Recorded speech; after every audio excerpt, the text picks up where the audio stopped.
हरे Krishna, Radhe Radhe friends. तो friends, आपने सुना है कभी हम जब ज़्यादा पैसा खर्च करते हैं तो लोग हमें बोलते हैं कि क्या आप धन्ना सेठ हो गए हैं जो इतना पैसा खर्च कर रहे हैं। तो आपने कभी सोचा है फ्रेंड कि धन्ना सेठ कौन थे और वो अमीर कैसे हुए थे।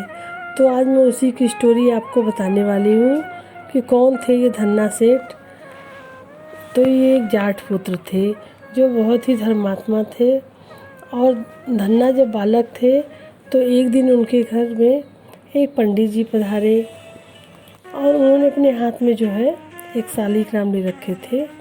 और जब पंडित जी शालिग्राम जी की सेवा करते तो धन्ना जी देखते थे कि पंडित जी रोज़ एक आसन पर बिछाते हैं और शालिग्राम को उस पर बैठाकर पूजा किया करते थे।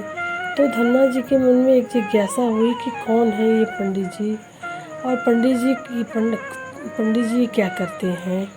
तो धन्ना जी को पंडित जी ने बताया कि ये भगवान है और इनकी मैं सेवा और पूजा किया करता हूँ। तो धन्ना जी तो बालक थे, उन्होंने हट पकड़ लिया कि मुझे भी सेवा करनी है। और पंडित जी ने मन ही मन में सोचा, भले ही ये भगवान है मगर मैं इनको किसी को दे नहीं सकता हूँ। तो ये सोच कर वे नदी की ओर चल दिए और नदी के पास में ही एक छोटा सा पत्थर लेकर आए और उस पर तिलक लगा के धन्ना जी को दे दिए और बोले, और जैसे हम किसी बच्चे को खिलौना दे देते हैं, और कहा कि ये भगवान है तो तुम रोज़ इनकी सेवा किया करो। अब धन्ना जी थे उस पत्थर को लेकर उस स्थान पर बैठा दिए और माता जी उनकी जो खाना उनको दिया करती थी, तो धन्ना जी उसको लेकर पत्थर को भोग लगा दिया करते थे और भगवान जी खाइए बोलते थे। धन्ना जी ने देखा कि भोग तो ऐसे ही पड़ा रहता है, उसे कोई खाता ही नहीं है। ऐसा देखते देखते उनको पूरा एक दिन बीत गया। तो धन्ना जी जब गाय चराने गए तब माँ ने उन्हें रोटियाँ बांध के दी। धन्ना जी ने एक पेड़ के छांव में पत्थर को रखा और भोग लगाए, लेकिन प्रभु कहाँ प्रकट होते। जब धन्ना जी की हालत भगवान से देखी नहीं गई तो भगवान उस पत्थर से प्रकट हुए और उसके साथ धन्ना जी के साथ भोजन करने लगे। इसी तरह धन्ना और प्रभु रोज़ एक साथ भोजन ग्रहण करने लगे। तो ये रोज़ का ही उनका दिनचर्या हो गया था। समय बीतता गया। अब धन्ना जी कुछ बड़े हुए और संतों की सेवा में उनका बहुत मन लगता था, तो संतों की वो सेवा किया करते थे। एक दिन रास्ते में कुछ संत जा रहे थे और धन्ना जो थे वो खेतों में बीज लगा रहे थे। उनके हाथ में गेहूं की एक टोकरी थी। तो संतों ने कहा, बेटा हमें भोजन करा दो। धन्ना जी जो थे वो गेहूं को बेच दिए और उन लोगों को भोजन करवा दिए। और उसके बाद वो खेत की ओर गए तो उन्हें याद आया, अरे मुझे तो खेत में बीज लगाना था, लेकिन मैंने तो संतों को भोजन करा दिया। अब पिताजी तो बहुत मारेंगे।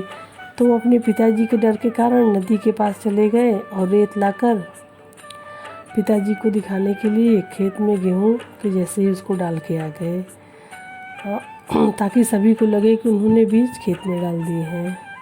और जब कुछ महीनों बाद गांव वाले उनकी फसल देखने गए तो उन्होंने देखा कि अरे आपकी फसल बहुत ही अच्छी है। उन्होंने कहा कि आपकी फसल तो बहुत अच्छी है, ऐसी फसल तो मैंने आज तक नहीं देखी। इससे धन्ना जी थे वो मन में डरने लगे और सोचे कि अरे ये लोग मेरा तो मजाक बना रहे हैं। और जब धन्ना उनके पिताजी खेत को देखने गए तो उन्होंने देखा कि फसल तो बहुत अच्छी है।